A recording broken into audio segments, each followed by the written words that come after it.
Venezuelans demonstrate against President Maduro. Thousands of Venezuelans have attended an opposition march in Caracas, blaming government policies for the country's worsening economic crisis.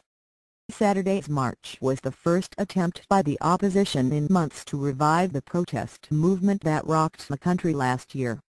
Many banked empty pots, in reference to the shortage of many staple foods. Riot police blocked the demonstrators' access to the city center, but there were no major clashes. Opposition politician Maria Corina Machado said Mr Maduro must step aside now, so the Venezuelan people can stand united again. Demonstrators voiced discontent at high inflation, crime and shortages.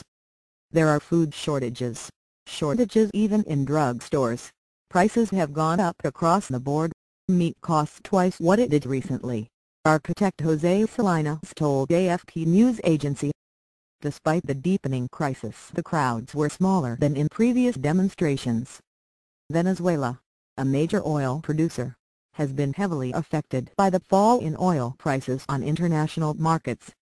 Enough of sabotage. On Friday, President Maduro called on the National Assembly to open an inquiry into what he described as an economic war waged against his socialist government.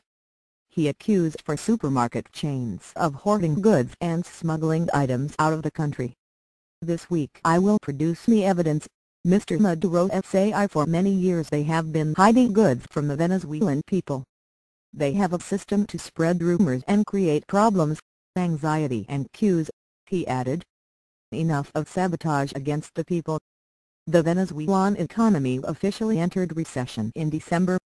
Figures released by the central bank showed that GDP declined by 2.3% in the third quarter of 2014, after contracting by 4.8% and 4.9% respectively in the first and the second quarters.